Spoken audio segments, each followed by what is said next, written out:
വെഞ്ഞാറമൂട് കൂട്ടക്കൊലപാതകത്തിൽ പ്രതി അഫാനുമായുള്ള മൂന്നാം ഘട്ട തെളിവെടുപ്പ് വൈകാതെ നടക്കും. കട്ടിൽ നിന്ന് വീണ് പരിക്കേറ്റെന്ന മൊഴി ഷെമി ആവർത്തിക്കുകയാണ്. സാമ്പത്തിക കാര്യങ്ങളെക്കുറിച്ച് കഴിഞ്ഞ ദിവസം മൊഴിയെടുത്തെങ്കിലും വിശദമായ മറുപടി നൽകിയില്ല. പോലീസ് വീണ്ടും ഷെമിയുടെ മൊഴിയെടുക്കും. ഇന്ന് പ്രതിയെ കസ്റ്റഡിയിൽ ലഭിക്കുമെന്നാണ് അന്വേഷണ സംഘം കരുതുന്നത്.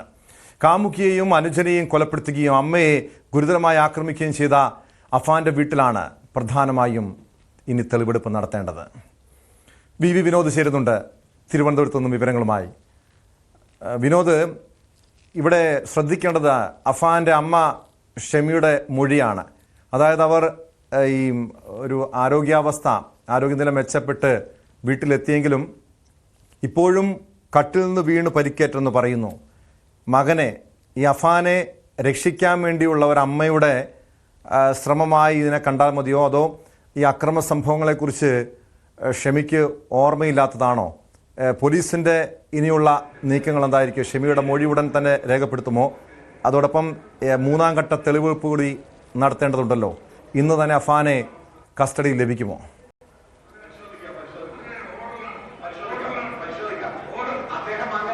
ടോം, ഈ മൂന്നാം ഘട്ട തെളിവെടുപ്പ് അത് ഈ കേസിലെ ഏറ്റവും പ്രധാനപ്പെട്ട ഒരു കാര്യമാണ്. മൂന്നാം ഘട്ടവും ഏറ്റവും ഒടുവിലത്തെയും തെളിവെടുപ്പ് നടപടികളാണ് ഇനി പൂർത്തിയാകാനുള്ളത്. നേരത്തെ പിതാവിൻ്റെ ഉമ്മയെ കൊന്ന സ്ഥലത്ത് ആ വീട്ടിൽ തെളിവെടുപ്പ് പൂർത്തിയാക്കിയിരുന്നു. താഴെപ്പാങ്ങോടാണ് ആ വീടുണ്ടായിരുന്നത്. പിന്നീട് പിതാവിൻ്റെ ജ്യേഷ്ഠനെയും അദ്ദേഹത്തിൻ്റെ ഭാര്യയും അവരുടെ വീട്ടിൽ കൊലപ്പെടുത്തി. അവിടെയും തെളിവെടുപ്പ് പൂർത്തിയാക്കി. ഇനിയുള്ളത് പ്രതിയുടെ സ്വന്തം വീടാണ്. എന്നാൽ തെളിവെടുപ്പിനായി നേരത്തെ തന്നെ പ്രതിയെ അവിടേക്ക് കൊണ്ടുവന്നിരുന്നു. മറ്റ് FIRകളുടെ ഭാഗം, അതായത് കൊലപാതകം നടത്തിയ ശേഷം വീട്ടിലേക്ക് വരികയും പിന്നെയും വീട്ടിൽ നിന്ന് പോയി കൊലപാതകങ്ങൾ നടത്തിയും ആ ബാറിൽ പോയി എന്നത് അടക്കമുള്ള മൊഴികളുണ്ടായിരുന്നു. ഇതിൻ്റെ അടിസ്ഥാനത്തിൽ പേരുമലയിലെ സ്വന്തം വീട്ടിൽ നേരത്തെ തന്നെ തെളിവെടുപ്പ് നടത്തിയിരുന്നു. എന്നാൽ ഈ FIRമായി ബന്ധപ്പെട്ട് മൂന്നാമത്തെ കേസാണ്. അത് കാമുകിയെയും അനുജനെയും കൊലപ്പെടുത്തിയ കേസാണ്. അമ്മയെ ഗുരുതരമായി തലക്കടിച്ച് പരിക്കേൽപ്പിച്ച കേസാണ്. ആ കേസിൻ്റെ FIRലാണ് ഇനി സ്വന്തം വീട്ടിൽ വീണ്ടും ഒരിക്കൽ കൂടി തെളിവെടുപ്പ് നടത്തേണ്ടത്. അത് ഈ മൂന്നാമത്തെ കേസുമായി ബന്ധപ്പെട്ട് അത് അടുത്ത ദിവസം കസ്റ്റഡി അപേക്ഷ ഇന്ന് പരിഗണിച്ച് പ്രതിയെ കസ്റ്റഡിയിൽ ലഭിച്ചാൽ ചോദ്യം ചെയ്യൽ ഇന്ന് തന്നെ, തെളിവെടുപ്പ് നാളെയായിരിക്കും. അങ്ങനെ തെളിവെടുപ്പ് നടപടികൾ പൂർത്തിയാക്കുക. ഇതിനു മുൻപ് തന്നെ ഈ ആയുധം വാങ്ങിയ സ്ഥലത്തും ഇരവിഷം വാങ്ങിയ സ്ഥലം, സ്വർണം പണയം വെച്ച ധനകാര്യ സ്ഥാപനം, ഇവിടങ്ങളിലെല്ലാം തന്നെ തെളിവെടുപ്പ് പൂർത്തിയാക്കിയിരുന്നു. ഈ കേസ് തെളിവെടുപ്പിൻ്റെ കാര്യത്തിൽ അവസാന ഘട്ടത്തിലേക്ക് പോവുകയാണ്. പക്ഷേ അന്വേഷണ സംഘത്തെ ഇപ്പോഴും വലയ്ക്കുന്ന ഒരു കാര്യം ഷെമിയുടെ മൊഴികളാണ്. ആവർത്തിച്ച് മൊഴി നൽകുന്നത് കട്ടിലിൽ നിന്ന് വീണ് തനിക്ക് പരിക്കേറ്റു എന്നാണ് പ്രതിയുടെ അമ്മ വീണ്ടും അന്വേഷണ സംഘത്തോട് പറയുന്നത്. ഇളയ മകൻ്റെ അടക്കം കൊലപാതക വിവരം ഷെമിയെ നേരത്തെ അറിയിച്ചിരുന്നു. ഡോക്ടർമാരുടെ സാന്നിധ്യത്തിലാണ് അറിയിച്ചത്. വളരെ വൈകാരികമായാണ് ഇതിനോട് ഷെമി പ്രതികരിച്ചതും. വീട്ടിലേക്ക് കൊണ്ടുപോകാൻ കഴിയാത്തൊരു സാഹചര്യമാണ്. കാരണം കൊലപാതകം നടന്ന വീടായിരുന്നു.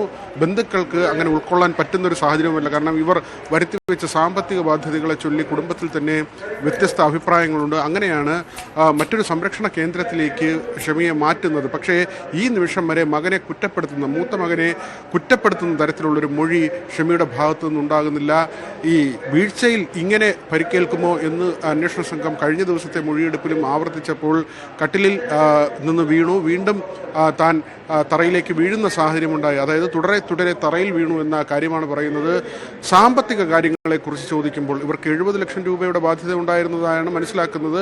അന്വേഷണത്തിൽ ഏറെക്കുറെ ഈ തുകയുടെ വിവരങ്ങൾ ശേഖരിക്കുകയും ചെയ്തിരുന്നു. ഇതേക്കുറിച്ച് ചോദിക്കുമ്പോൾ കൃത്യമായ മറുപടികൾ നൽകുന്നുമില്ല. ആരോഗ്യ പ്രശ്നങ്ങൾ അവർ പറയുന്നുണ്ട്. മാത്രമല്ല വിശപ്പ് പോലുള്ള കാര്യങ്ങളെക്കുറിച്ച് പറഞ്ഞ് അതിൽ കൃത്യമായൊരു മറുപടി നൽകുന്നില്ല. ഇപ്പോഴും അവരുടെ ആരോഗ്യനില തൃപ്തികരമല്ല. അതുകൂടി നമ്മൾ കാണേണ്ട ഒരു കാര്യമാണ്. അവർ ഇങ്ങനെ മൊഴി നൽകുമ്പോൾ തന്നെ പൂർണ്ണമായും അവർ ആരോഗ്യവതിയായിട്ടില്ല. ശാരീരികമായും മാനസികമായും ഇത്തരമൊരു സാഹചര്യത്തെ അഭിമുഖീകരിക്കാൻ കഴിയുന്ന നിലയിലേക്ക് ഷെമി എത്തിയിട്ടില്ല എന്നൊരു വസ്തുത കൂടിയുണ്ട്. അതുകൊണ്ട് തന്നെ ഇപ്പോഴത്തെ അവരുടെ ഒരു മാനസികാവസ്ഥ കൂടി പരിഗണിച്ചാണ് അന്വേഷണ സംഘം മുന്നോട്ട് പോകുന്നത്.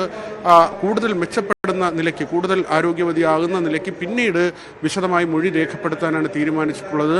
ഈ കേസുമായി ബന്ധപ്പെട്ട് അന്വേഷണ സംഘത്തിന് ഇനി മുന്നിലുള്ള കാര്യം 90 ദിവസത്തിനുള്ളിൽ കുറ്റപത്രം സമർപ്പിക്കുക എന്നതാണ്. ഈ കേസിൽ പ്രതി തന്നെ പോലീസ് സ്റ്റേഷനിലേക്ക് വന്ന് കുറ്റം സമ്മതിക്കുന്ന, അല്ലെങ്കിൽ ഇങ്ങനെ കൊലപാതകങ്ങൾ താൻ നടത്തി എന്ന് പറയുന്ന കാര്യമുണ്ട്. അവിടെ തന്നെ അന്വേഷണ സംഘത്തെ സംബന്ധിച്ച് പ്രതി ഒളിവിൽ പോവുകയോ പ്രതിയെ കണ്ടെത്താൻ നാട് മുഴുവൻ പരക്കം പായുകയോ ചെയ്യേണ്ട ഒരു അവസ്ഥ.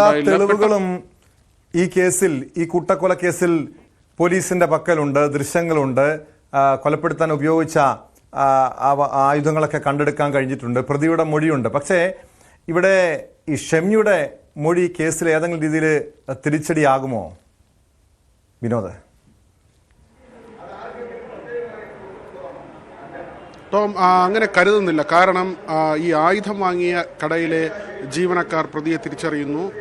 വിഷം വാങ്ങിയ സ്ഥലം ധനകാര്യ സ്ഥാപനത്തിലെ, അതായത് വാപ്പയുടെ ഉമ്മയെ കൊലപ്പെടുത്തി ആ സ്വർണം കൊണ്ട് പണയം വെച്ച സ്ഥാപനം, അവിടുത്തെ ജീവനക്കാർ പ്രതിയെ തിരിച്ചറിയുന്നുണ്ട്. ഏറ്റവും പ്രധാനം CCTV ദൃശ്യങ്ങൾ തന്നെയാണ്. പുതിയ നിയമമനുസരിച്ച് നേരത്തെ സെക്കൻഡറി എവിഡൻസ് ആയാണ് ഈ ഇലക്ട്രോണിക്സ് സംബന്ധമായ അല്ലെങ്കിൽ ഇങ്ങനെയുള്ള CCTVയോ മറ്റ് മൊബൈൽ ഫോണിൻ്റെയൊക്കെ വിവരങ്ങളോ ഒക്കെ ശേഖരിച്ചാൽ അത് സെക്കൻഡറി എവിഡൻസ് എന്ന നിലയ്ക്കായിരുന്നു. പക്ഷേ ഇപ്പോഴത്തെ ഒരു സാഹചര്യം അനുസരിച്ച് അതെല്ലാം തന്നെ വളരെ പ്രധാനപ്പെട്ട തെളിവുകളാണ്.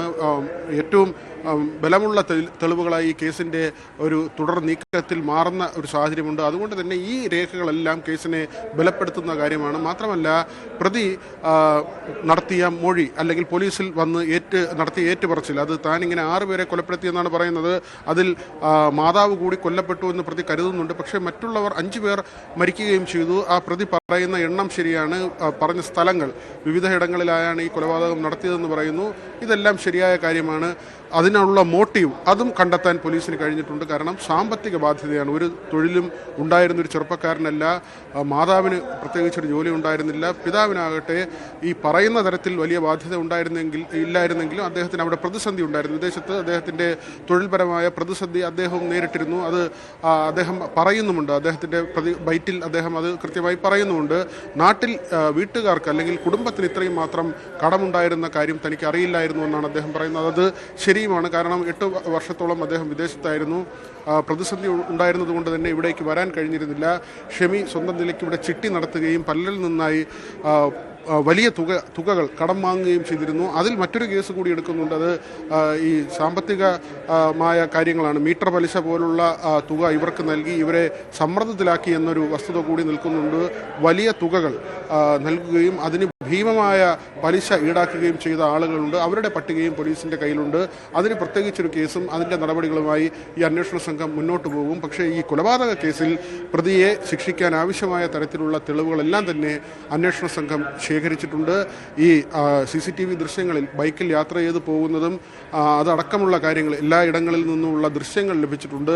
ബാറിലെത്തിയതിന് തെളിവുണ്ട്. അത് കുറ്റസമ്മത മൊഴിയായി പ്രതി തന്നെ നൽകിയിട്ടുള്ള കാര്യമാണ്. വീട്ടിലെത്തി കയ്യിൽ കരുതിയിരുന്ന മദ്യം വീണ്ടും ഉപയോഗിക്കുകയും അവിടെ സിഗരറ്റ് വലിക്കുകയും അനുജനെ ഓട്ടോയിൽ കയറ്റി ഹോട്ടലിലേക്ക് വിടുകയും ചെയ്തു. അത് ആ സമയം കൊണ്ട് ആ ഒരു ഇടവേളയിൽ കാമുകിയെ കൊലപ്പെടുത്തുന്നതിന് വേണ്ടിയാണ്. അങ്ങനെ സാഹചര്യ തെളിവുകൾ, ഈ ഓട്ടോറിക്ഷ ഡ്രൈവറുടെ മൊഴി, ഹോട്ടലിലെ തൊഴിലാളികളുടെ മൊഴി, ഇതെല്ലാം ചേർത്ത് വെച്ചുകൊണ്ട് സമഗ്രമായ ഒരു കുറ്റപത്രം തന്നെയാകും ഉണ്ടാവുക. അതിൻ്റെ അടിസ്ഥാനത്തിലായിരിക്കും പ്രോസിക്യൂഷൻ നടപടികൾ മുന്നോട്ട് പോകുന്നത്. അതുകൊണ്ട് ഈ കേസിൽ ഏതെങ്കിലും തരത്തിൽ പ്രതിക്ക് അനുകൂലമായ സാഹചര്യം ഉണ്ടാവുന്ന നിലയില്ല. അത് മാതാവ് ഒരുപക്ഷെ പുത്രസ്നേഹം കൊണ്ട് ഇങ്ങനെ പറയുന്നതാകാം എന്ന് നമുക്ക് മനസ്സിലാക്കാം. ആവർത്തിച്ച മൂത്ത മകനെ കാണണമെന്ന് പോലും അമ്മ പറഞ്ഞിട്ടുണ്ടായിരുന്നു. അതുതന്നെയാണ് പോലീസും കരുതുന്നത്. ഈ അമ്മയ്ക്ക് ഷെമിക്ക് മകനോടുള്ള സ്നേഹം കാരണം ഒരുപക്ഷെ പറയുന്നതായിരിക്കാം ഇതുപോലുള്ള മൊഴികൾ കട്ടിൽ നിന്ന് വീണ് പരിക്കേറ്റതാണെന്ന്. പക്ഷേ എല്ലാ തെളിവുകളും ഈ കേസിൽ പോലീസിന്റെ പക്കലുണ്ട്. ഇനി 3ാം ഘട്ട തെളിവെടുപ്പിലേക്ക് കടക്കുകയാണ്. ഇന്ന് തന്നെ പ്രതി അഫാനെ കസ്റ്റഡിയിൽ കിട്ടുമെന്നാണ് പോലീസും കണക്ക് കൂട്ടുന്നത്.